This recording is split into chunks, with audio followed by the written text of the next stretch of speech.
Okay. Well, as this is getting started, I want to welcome everyone.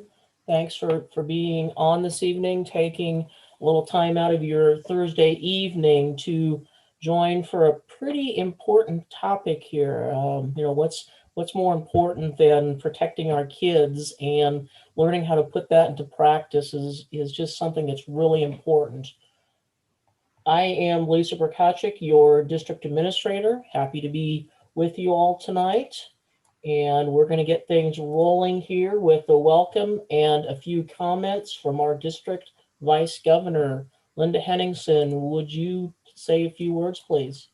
I would love to, and thank you, Lisa, and thank you everyone for joining us this evening. You know, the youth protection guidelines are indeed so very important. And as Linda Placzek would attest to, I have called her a few times and said, Linda, what do I do? And she always has the appropriate and the right answer for me. So I very much appreciate that. And I would also like to welcome Melissa McMann from Kiwanis International. She's their youth protection specialist. And so we're just so pleased to have you able to join us this evening. Thank you for doing that. I believe Brad Boyd might join us in a little bit, so we will greet him when he comes on. But again, everyone, thank you for your interest in this really important topic. Glad you're here.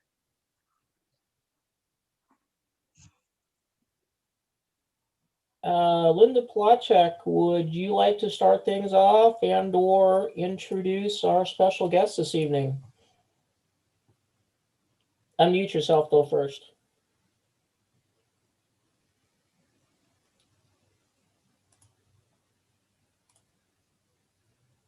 Oh, thanks, Lisa. You know me and the computer when I'm on, I'm off. I'm so thrilled to have Melissa McMahon with us this evening. The first year I took this position, KI started really taking this, what I call, really seriously, and putting in place for us some terrific guidelines, some practices, procedures, and started really thinking through what are the best choices we can make when we're dealing with situations that might make us feel a little bit uncomfortable. And the first person I met was Studi Campbell, and she was just dynamite. And it was such a pleasure to hear from her. But then you know how KI is. You have somebody doing a great job and then they move them. Well, we were fortunate because Michelle then became in charge of all of our SLP different programs. So this is a woman who has a lot of skill and ability to look at the big picture for us. And then KI did another great thing though. They brought on Melissa McMahon to support the youth protection managers in our quarterly meetings, as well as whenever it comes up, I can always send her an email and know I'm going to get a quick response. And that makes a world of difference when sometimes you're working with something that's like, oh, we need an answer like yesterday. So I'm thrilled to have Melissa with us tonight. We always talk about the ABCs of youth protection, and I feel like I beat them to death with the annual training and the background check information. But one new topic that is really exciting for me is this culture of care issue, and that's the C. And so I asked Melissa tonight if she would share with us what this means for us in Kiwanis, how it impacts our advisors, as well as the youth that we're working with. So Melissa, you're on. Okay, I am going to share real quickly some slides. So when do I have ability to share? You should have permission. Go ahead. Okay, so here we go. So what is culture of care? So as Linda has talked about, she's done presentations on youth protection. And Linda, do you want me to do, I probably should have asked beforehand, like you normally do all the policy training, correct? And so you've already covered that with all of them, or do you want me to start at the beginning? I think I've done quite a bit of it to the point of, I told Lisa when she asked if we would do this month, I said, I feel like I've just kind of ground this into everybody. So, Sure. No, that's great. That's thought great. this culture of care is, I think, something that's really exciting because we're moving forward. So Yeah, so as Linda has talked about, youth protection, our policies, our procedures, what the adults are responsible for. One area that has come up, and I've seen it in my last year, is our student leaders have actually received reports, or not necessarily official reports, but from other students who maybe they've been bullied. Maybe they have a suicide ideation, or, I don't really understand what I'm feeling, but I don't want to, live anymore. Also, unfortunately, there have been some, inappropriate text messages that may be, considered sexual in nature, that students may feel uncomfortable. And so we wanted to create a culture of care where we are providing resources and trainings to our student leaders so that we're not asking them to be counselors, we're not asking them to be investigators, but we just want to equip them with knowledge and resources so that they can help their peers. And also, when talking about creating a culture of care, I share this with the students. We're actually talking about culture of care at the CKI and Key Club, at GATSE, at International Convention. We talk about it at the board leadership training, and basically giving the students the tools and to try and get them to be upstanders, not just a bystander that sees something, but that if they see something, that they say something. So providing against bullying, reducing instances of violence. When we talk about understanding healthy relationships and personal boundaries, whether this is communication, healthy communication that sometimes then can lead into sexual in nature if there's any unhealthy boundaries. And I probably should state at the beginning of this to put a trigger warning out there that the topics that we talk about in youth protection are sometimes uncomfortable. And so we hope to destigmatize talking about sexual abuse, sexual harassment, bullying, and so forth. But if anybody feels uncomfortable and you need to, hide your camera or get off, I understand. I just like to put a trigger warning out there. Other ways that we're trying to create a culture of care for students in some of our upcoming activities. So the month of May is Mental Health Awareness Month, and CKI has recently partnered with Active Minds in the process, and we've actually done some social media campaigning around Active Minds.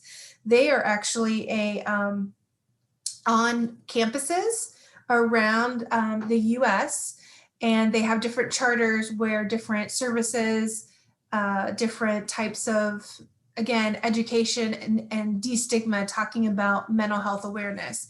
And one thing that we've discovered in doing our research for our statistics, oftentimes those victims of sexual assault or sexual abuse then have lingering anxiety, depression. They may have the suicide ideation. So in a way, it's kind of like a wraparound resources and so forth. Also with the culture of care, we are providing a culture of care champion program so that during the Key Club International Convention last July, it was the Summer Leadership Conference, we actually had a presenter, the Director of Education from the Indiana Coalition to End Sexual Assault and Human Trafficking. We have a contract with them to provide training, and then also to kind of link up to the other state coalitions against sexual assault and to end sexual assault. And the courses, there were 4 different workshops at the conference.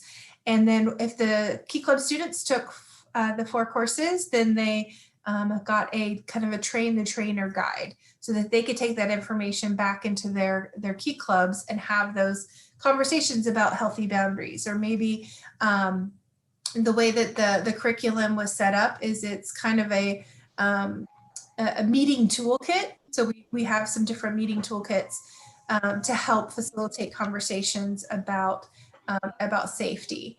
The other thing that Key Club has been doing is partnering with Erica's Lighthouse.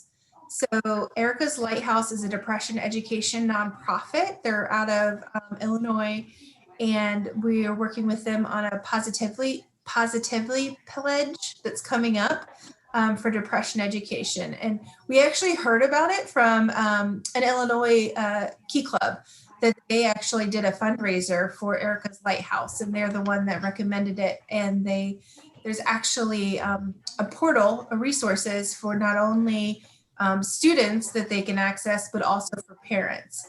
So in developing a culture of care, we also want to provide resources for our advisors, those adults, chaperones, parents who are interacting with students.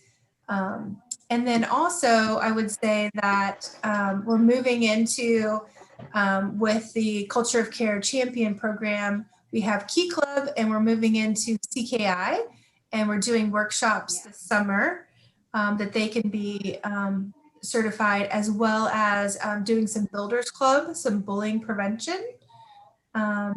Last fall, I'm not sure if any of you work with or an advisor, but we did move, or we did create some virtual meeting kits. And last October, since it's Youth Protection Week, we kind of turned it into Youth Protection Month.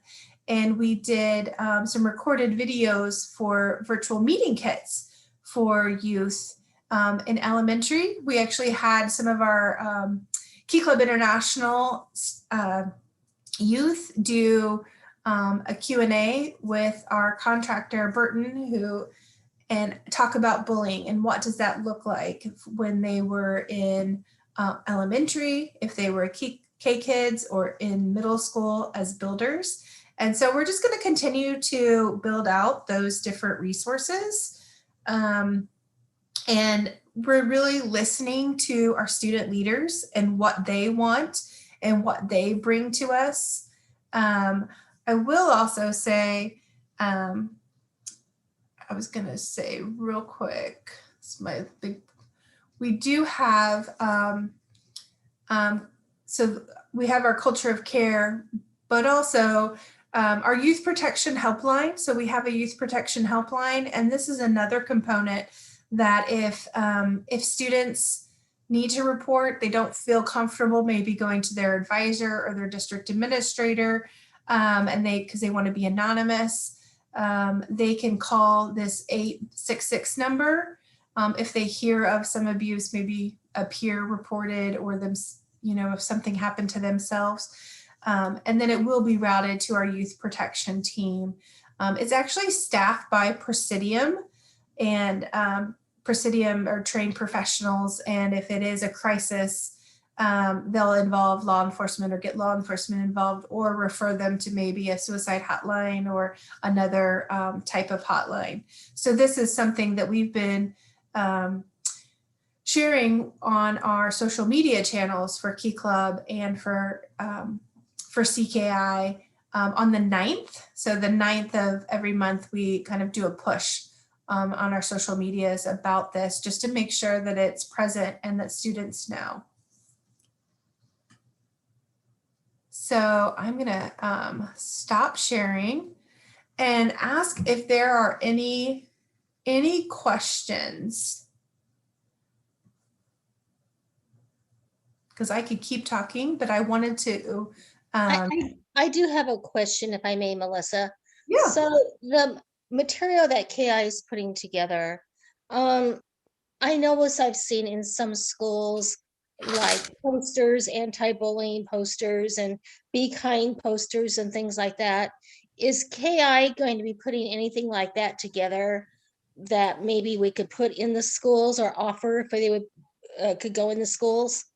Yes, so actually there is some anti-bullying materials already on the K-Kids site. So Elisa Pyron Mhm. actually been around for a few years, even prior to me being here, but there's some bullying resources already. And I think there is a poster, but that is something that we're looking at for the Builders Club and the K-Kids as well. Okay, great. Thank you. And especially because October is anti-bullying month. And so we would like to do more in that October month. We have Youth Protection Week is coming up October 11th through the 15th. And we want to do something for all the different program levels. Well, I'm thinking that if that being October, if we could let our Kiwanis Kids advisors know that's coming up, and maybe, in August when school opens, maybe see if we can get those in the schools. That would be Okay. really helpful, I think. Yeah, that's great feedback. I'll work Yeah. on it. All right, thank you. Yes. Any other questions? I will also say that last year during Key Club, the Summer Leadership Conference, it was virtual. It was the first time that it had been virtual instead of having Icon. And those courses were the most attended. We had like over 500 attendees. We had about 80 students who took all 4 courses because, again, there were lots of different workshops going on, and we're offering it again. The other thing that we're doing is we're following up with those students.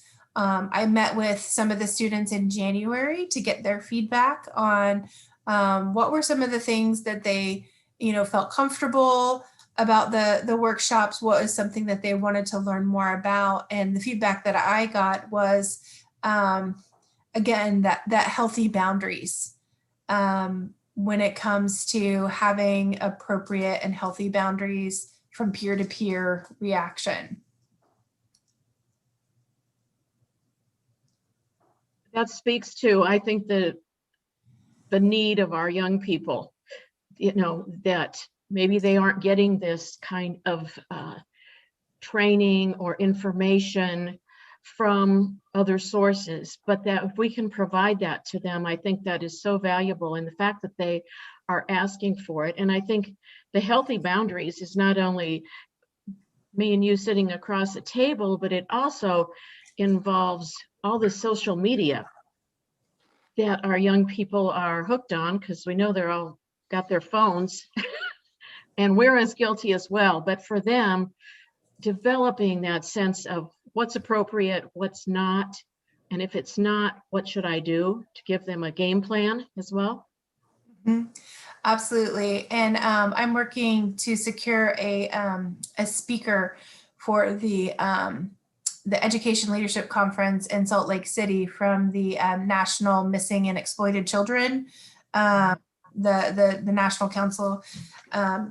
And we were asking them to talk about social media and, human trafficking, unfortunately, can be online predators will, bait students, unfortunately. And then, so we're learning about that. And that's something that we want to, provide, and just, so that if there are, you hear about it, when you're working with the students or you're having a committee meeting, your council meeting with the Key Club students, and you hear them talk about it, then what are the resources or what are the signs that, they can look for? And then even as student leaders, I will also say I'm in I'm a Kiwanis International's liaisons to the National Alliance of Youth Serving Organizations. So I meet on a quarterly basis with like the Y of USA, Boys and Girls Club USA, Salvation Army USA, and creating a culture of care and informing students about their safety, and just talking about that we want them to be safe. is something that the other national organizations are also doing. And Redwoods is a insurance, like I don't know if it's our Kiwanis exactly, but they are part of the alliance, and they do liability insurance for youth serving organizations. And they actually said that out of the claims that they had last year, that 75% of them were students or youth on youth. That was only a difference of 2 years.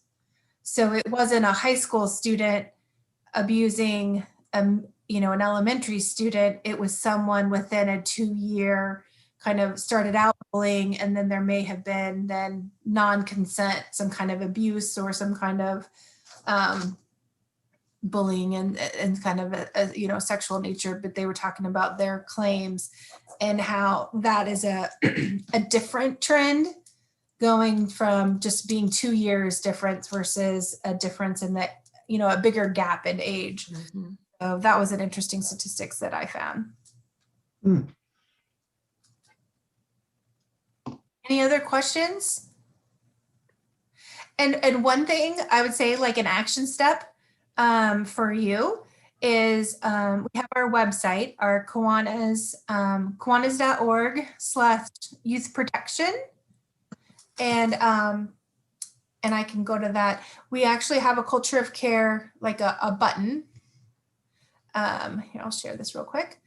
And so on our youth protection webpage, we have, and you may have already, looked at this, or Linda may have shared this already in the past, but we do have some different resources and some of the things that we're doing with culture of care. If you just click on that culture of care button, it takes you to another page. And we are going to, one of our goals this year is to work on building out a page in both the CKI and the Key Club main pages as well.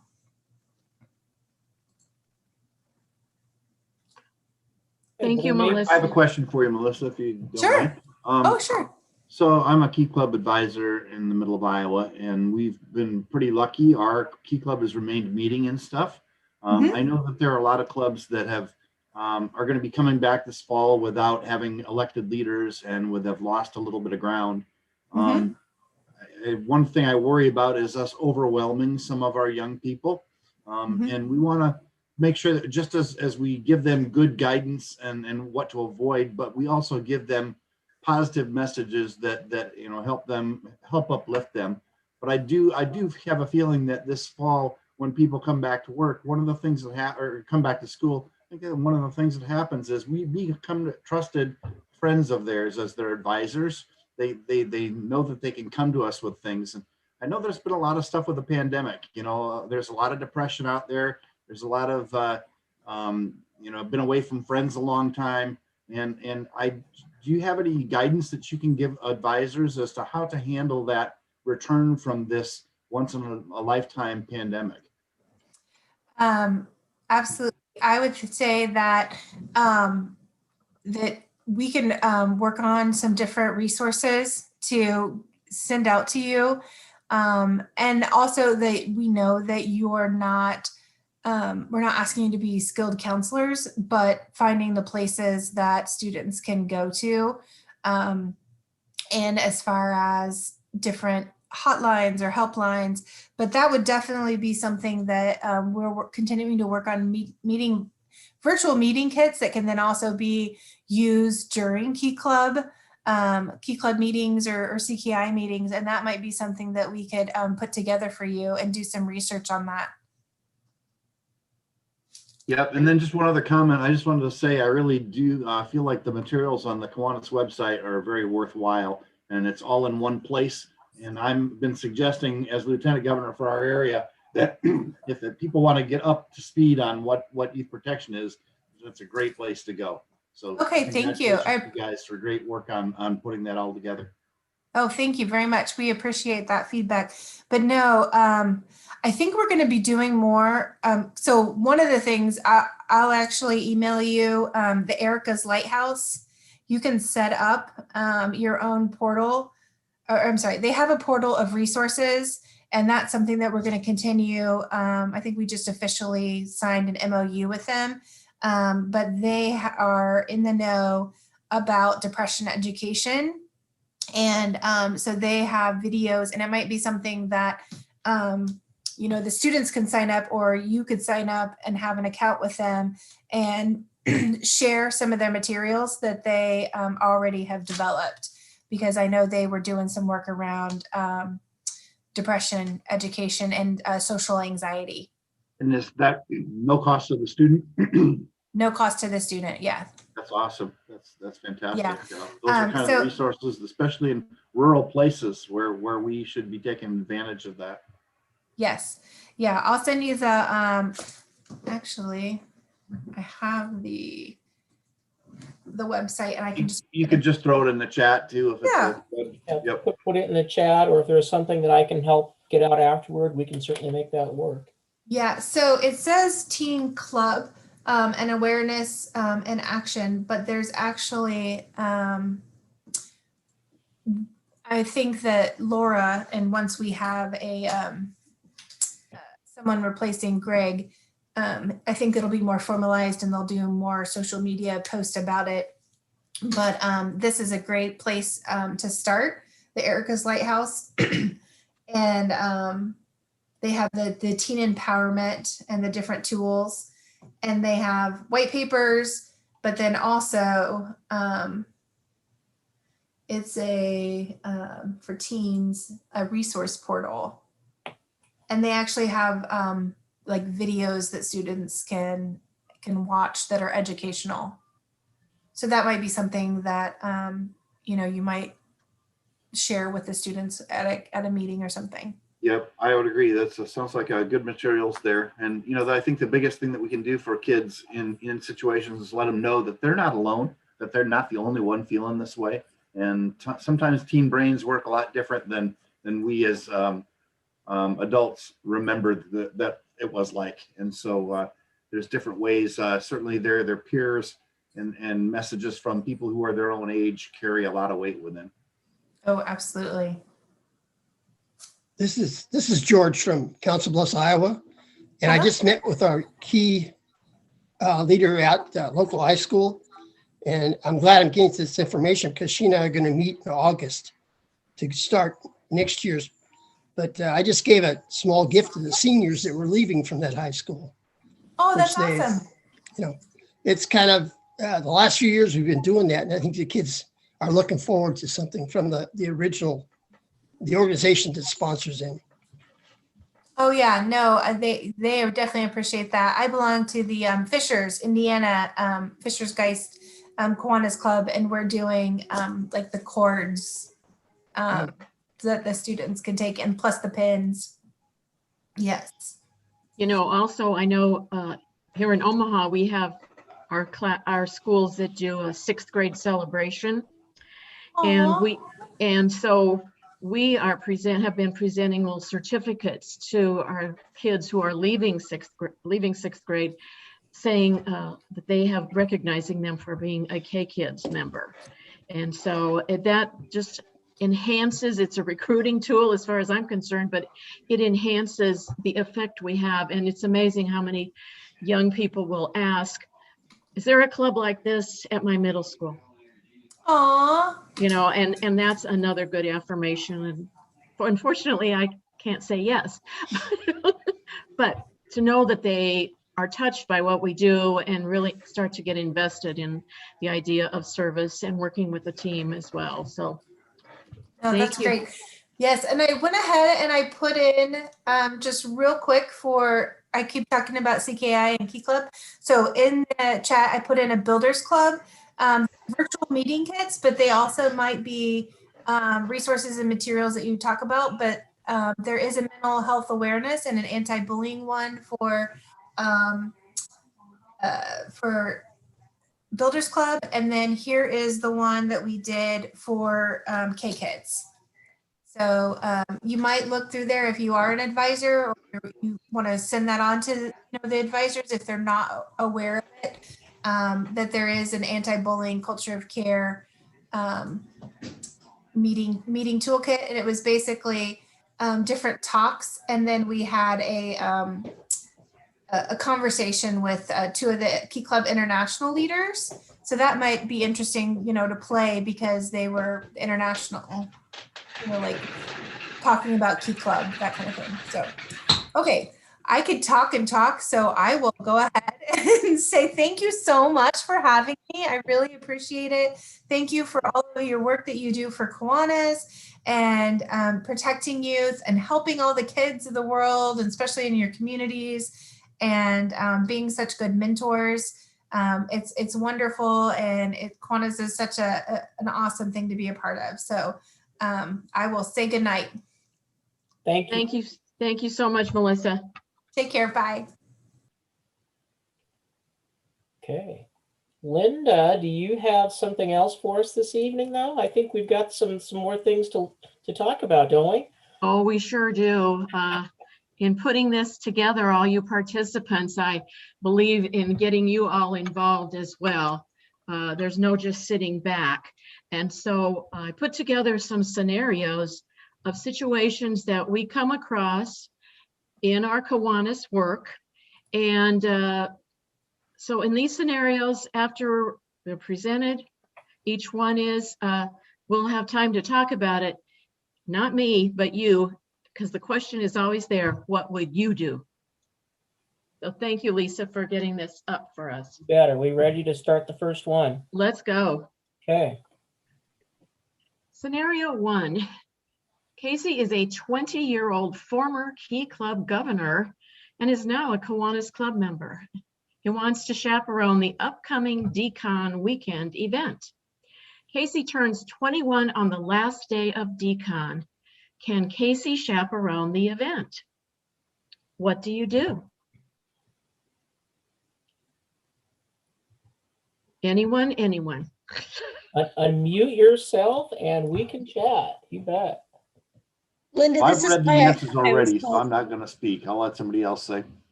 Well, this is what I would call Linda on just to confirm.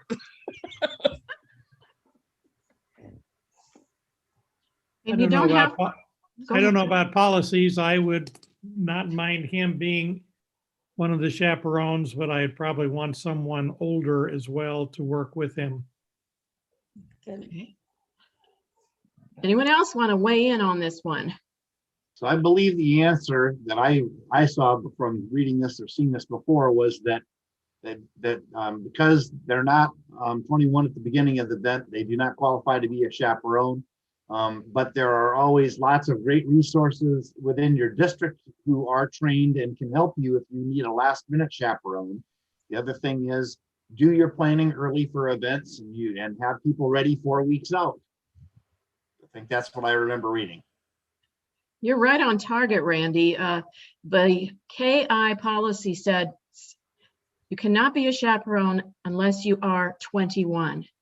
So since our friend Casey here isn't going to be 21 till the last day of Decon, he may not be a chaperone for this event.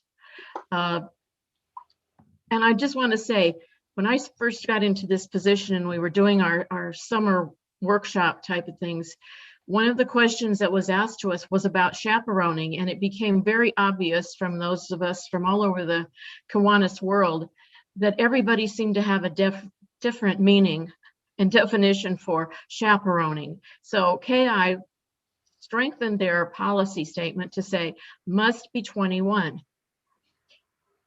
In addition to this, you might say, hey, Casey, we could use you for this day and give him some other responsibility within the Decon weekend, because we know we always need some extra sets of hands. And we certainly want to encourage him to become a part of all this. And so there's ways to get him involved, but being a chaperone is not one of them in this particular situation. Let's try number 2, Lisa. All right. Okay. You are a Kiwanis member who is volunteering at an elementary school. You are working with a 3rd grade student. The student tells you he's not feeling well and tells you he has not eaten since lunch yesterday at school. what do you do?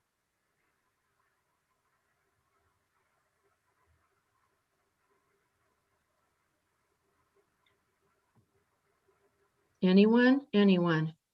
Oh, bring something along for him to eat. But I guess you probably wouldn't know that right away off the bat. I would probably share it with the school counselor. Or the student nurse. Yeah, I think it's bigger than what we can do. So I think That's right. administration needs to know that.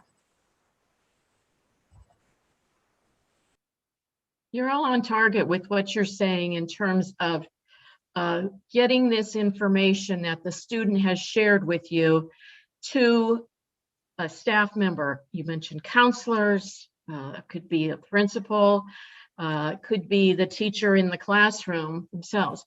I always like to include something like this because sometimes when we're with young children or we hear something that might be somewhat out of our what we are used to in our normal lives, we hear something and we might say, "Oh, you poor child, I might have a sandwich for you. Can I give you something?" You know, and we overreact to that in that sense. We want to maintain the child's dignity. And that's why, you know, of course you sympathize with them and say, "Well, I'm really sorry to hear about that. Is it okay if I talk to someone about that and get you some assistance or some help for you?" And the kid's going to absolutely say yes, but not embarrassing them, not reacting to it overtly. We just kind of have to roll with the punches. And when kids are sharing something with us, but we also have to remember we are trusted adults. And sometimes children will say something to us that maybe they won't say to their teacher, they wouldn't say to someone else in the school. It just bubbles up to the surface, and it happens to be at the moment they're working with one of us Kiwanis volunteers. And so we kind of have to have, you know, our radar up when something like this comes up, or something else personal that a child tells you. They might talk to you about violence in the home that's happened. They might talk to you or mention something about inappropriate behavior, fear of going home tonight. And again, we need to maintain our demeanor, sympathize, but then follow up with an adult in the school who can then talk to the child, see what else is going on in the home, and then offer assistance as well. If maybe the family needs some assistance from a food bank or a pantry, or needs help with some other things too, which could be, you know, electricity, gas and water, those kind of things. So we are there to be a conduit of this information to the right person, but we don't want to, it's always like I say when we have a medical question, we're not doctors, we're not lawyers. Well, maybe some of you are, but we are there in our role as a friendly face and a trusted adult. And so we want to maintain that good relationship with that child, but we want them to feel free, as I said, to say something to us about something that's going on in their lives. And we have that responsibility then to follow up with them. Anyone else have a comment about that? I think with the food issue, it would be good to talk to a school personnel because Yes. they would better know food allergy problems, things like that we wouldn't. Right. Yeah, our job isn't there to feed the child. Our job is to let that person, someone in the school know. And as I said, you all mentioned people, whether it be the school counselor may know she's already working or he's working with this family and have some background and then have a relationship with this child. Or maybe they need to get this group signed, this child and maybe any siblings signed up for that backpack program that where children are also taking food home for the weekend, because there are other resources available. So letting a trusted adult know this is important to us, but then we have to pass on the information, not going home and worrying about that poor kid, but rather making sure we've talked to the right folks at school so it can be followed up on with them. Linda, How do you, I just one go- other comment real quick. And that is just that Jane Erickson, I think, says it best. She gives us a great rule of thumb to use. Things to help make a kid feel happy, healthy, safe, and loved. If we do those kind of things, that's where we're going to be at our best. Absolutely, Randy. Good thought. I have a question. Yes. How do you do investigating if it's another child says something about another child? Do you, Again, you don't ever you just think go to you're- the counselor? You could go after you're done working with the child, you could go to in the classroom with them, and then you could just slip over to the teacher and say, Johnny here is telling me that he's having a problem with so-and-so, and I wanted you to know about it. I didn't question him because we're not investigators. We just want to make sure we pass that information on to someone in the school. So it could be the classroom teacher, it could be the counselor, it could be the principal. Okay, thank you. You're welcome, George. Anyone else? Hey, you guys are doing really great. Let's try another scenario. Okay. You're a K-Kids advisor. You and your club's president are set to go on a 2-hour drive to take a student to catch the Camp OK bus at Atlantic, Iowa. The night before the drive, the club president calls you to say he is sick and cannot make the trip with you the following day. What should you do?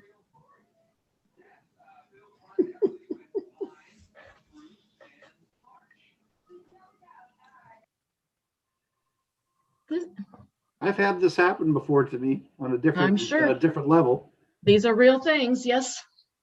But I would say that our biggest thing is we have a rule of 3 that we like to follow. And the best way to prepare for a rule of 3 is to have a group of 4 or 5 planned to go, so that if one person gets sick, that it doesn't throw everybody's plans down the drain.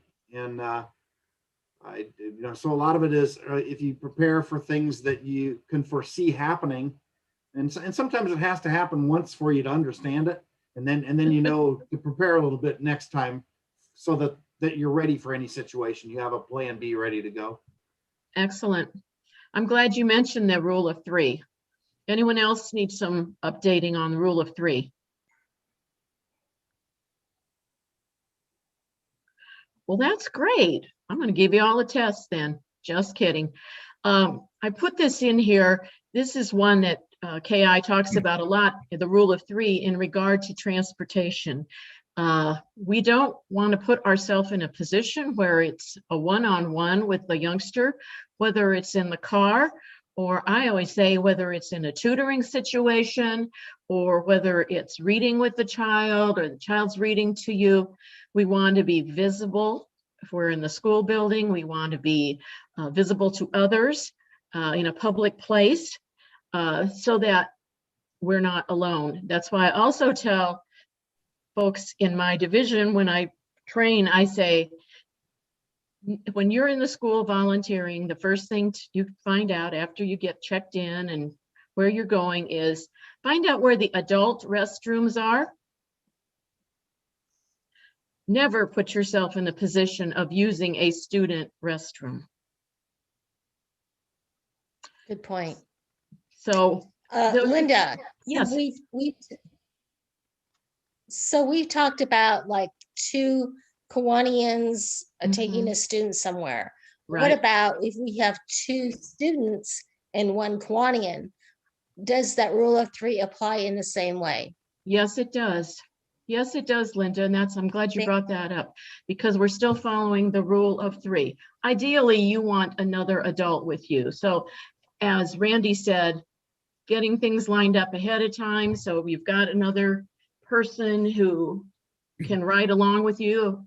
Heck, it can be your spouse, it can be your neighbor, it can be another club member. I think it's a good thing when it's a club member or another club officer, because then that reinforces for them how important this is. However, you could come to a situation where you can't get anybody, and it's you and that child. KI recommends, of course, you're going to get parental permission in writing for this child to travel with you.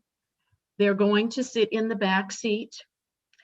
And one thing you can do is kind of keep a log of, okay, we stopped here to do this, have the child call home. They all have their phones, but keeping track then of what the journey looked like, where you stopped, what you did, and that kind of thing also. So you have some kind of a documentation about the trip as well, because it could happen that you are left alone with the child. And you don't want them to miss Camp OK after all you do to get kids ready to get there. So anyone How else? How does that affect 2 kids and 1 adult? It's fine. 2 kids and 1 adult. However, I would say, let's say you're going to provide transportation for them. You need to pick them up together. Don't pick up one first and then drive across town and go pick up the other one, because during that time, you're still in that vulnerable position of one-on-one. So arrange for them. I'll pick you both up at school at 9 o'clock Saturday morning. And then also letting the parents know I'll drop them off, or whoever's bringing them back will drop them off at school. Or parents might arrange to say, drop them, both off at our house, and then they'll take care of getting this other child home, because typically they are acquainted with those other kids, but not always. So making sure that you're not in the situation of one-on-one with the child. All right. Linda, they're one other Yes. point I'd like to make, Linda, is that Yes, Randy.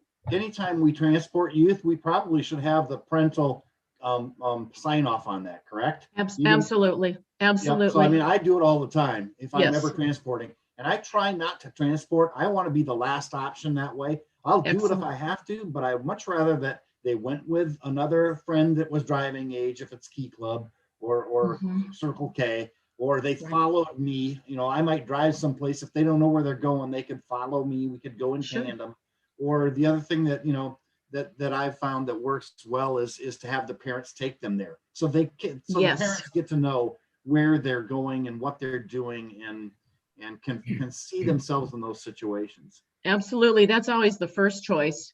And For me, the was biggest thing kids for me is then it yes. becomes a recruiting tool to go after those adults of the kids that are in our kid programs. Because if we've got students that are Right. that are Cake Kids or Builders Club or Key Club, as soon as they've flown the nest, that's a great time to go after their parents and say, you know what, you loved what your kids had as an opportunity in schools. Why don't you come help make it for some other kids? Why don't you come make it happen? Great. Anyone else? Okay, here we go. Lisa's moving us on. Sorry, I advanced you too soon. Thought you were ready. That's all right. Key Leader is coming up in just 5 days, and you need 50 chaperones. You are following best practices, and all chaperones must complete a background check. 45 chaperones have cleared, but 5 are pending. What do you do? What are you going to do with those 5 people? First of all, that's one big key leader. Yeah. I know. Isn't it amazing? Well, first of all, you give Kiwanis International enough time to complete the background check, and they are really very, very good. So if there is a problem with maybe there's 5 out there that are pending, my first thought would be to call Kiwanis International and see if we can clear it up that way first. Great. That's a great idea. And the other, of course, part of this is, as was mentioned earlier, get those people signed up and get them to get that background check in plenty of time. Yeah. What are you going to do in this situation? Well, those 5, if they don't have a background check, they cannot be chaperones. Again, you might use them in other ways because you need volunteers, but this is when you get on the phone to your friends or other officers who've had a background check. And then, right, Linda Henningsen? And then you ask them to please come and chaperone for that weekend, for that Key Leader event, because the background check is required. There's no going around it. So And can you remind us, Linda, about the numbers per and the gender of for chaperone to kid ratio?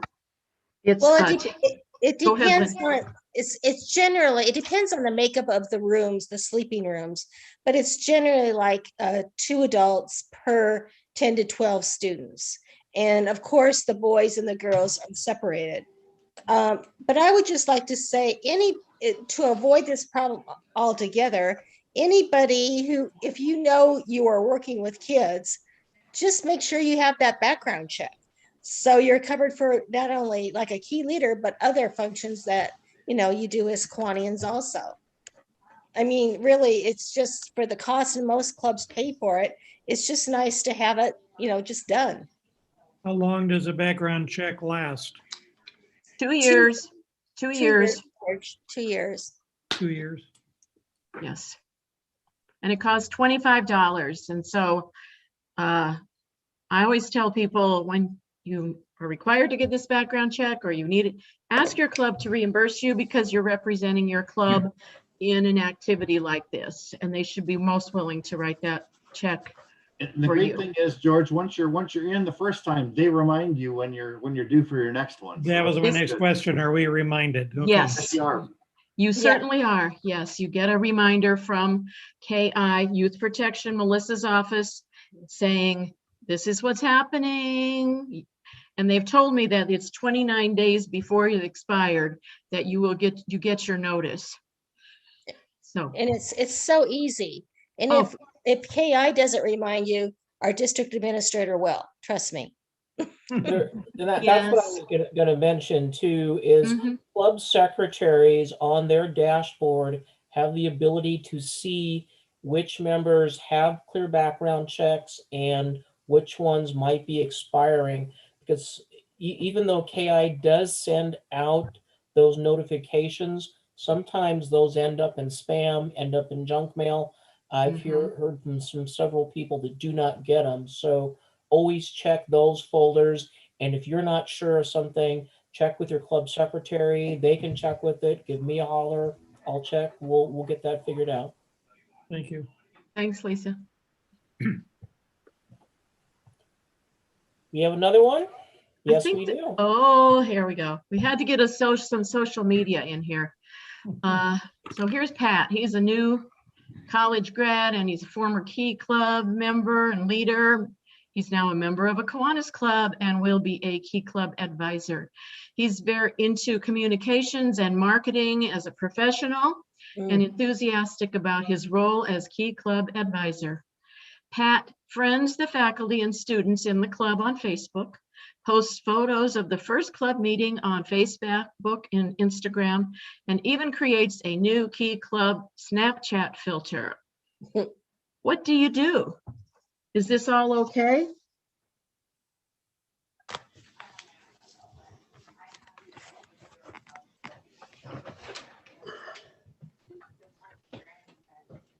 Anyone? Yes, No. it's okay, but with the caveats. Yes. You want to make sure that it's just enthusiasm, and you also want to, you don't want to dampen the enthusiasm, because that's one thing that draws kids to these clubs, is something fun to do and people that are excited about doing it with them. The part that you got to be careful about is just kind of like the rule of 3 for travel. We should do the same thing with our social media and any email correspondence that we have with members of the club. So in my instance, if I ever email one of the officers for a reason, I always include the faculty advisor and we're lucky enough to have both a faculty advisor and a Kiwanis advisor. Great. And those kind of things. In the social media, the pictures, a lot of that stuff is dependent on what is your school's policy, and you want to be careful to not use last names if at all possible, because you don't want to make information public that is not agreed to by that family. That's exactly right. You gotta need be the very permission. careful that way. That's the slippery slope here, is just the how much information is available to the public. That's right. Linda, And I have a question on this. Okay, Because I was told that now if it's a Facebook page, that's the Key Club Facebook page. okay? right. Then it's fine to do that. But I was always told that from if it's my own personal one, friending, that I should not reach out or email any other student who's below the age of 21. That's exactly So right. I'm confused about this a little bit. Well, KI really suggests you never, just like you said, Linda, you do not use your individual pages to show pictures of club activities or any of that. You create a Key Club Facebook page or Instagram account so that it's a group that's involved and everybody's getting it.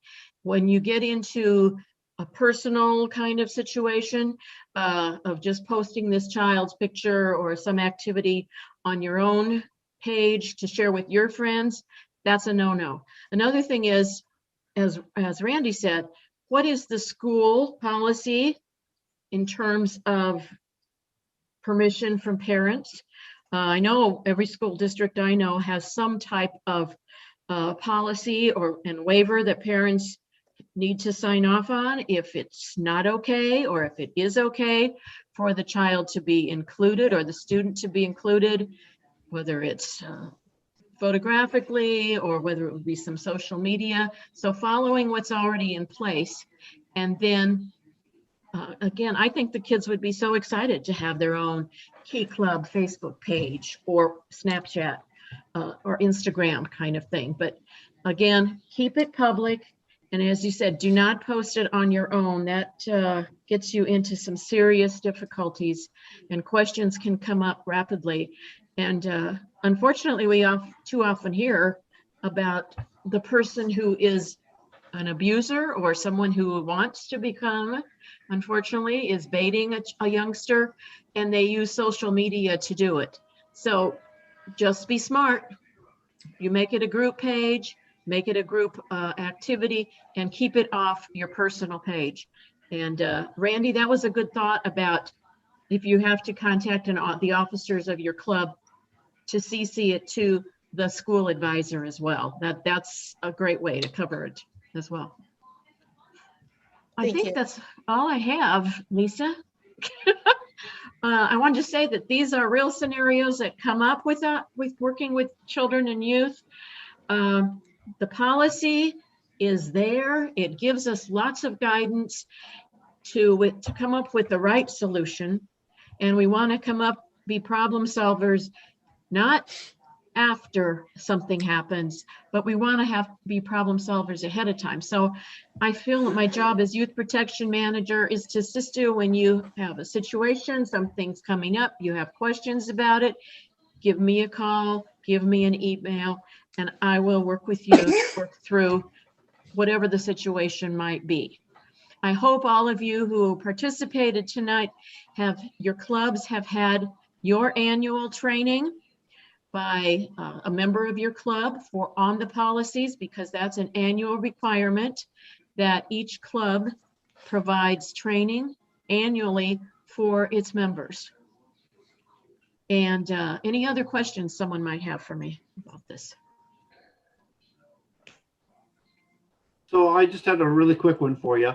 I forget because I'm in more than one group. I work for Iowa State and I'm a mandatory reporter for Iowa State. I forget if as Kiwanians, if we are mandatory reporters. We are mandatory reporters, and the distinction is made about reporting in the fact that if it is immediate danger, like in the next 10 minutes, yes, then you do the 911 or the reporting. If it's something like what we talked about earlier, a child talking about being hungry, concerns about home resources, that's why you talk to the school personnel. They're in the know about this. And in that situation, when it's not a dire emergency, then we report to the correct person in that organization, whether it's counselor, principal, whoever it might be, to make sure there's follow-up done.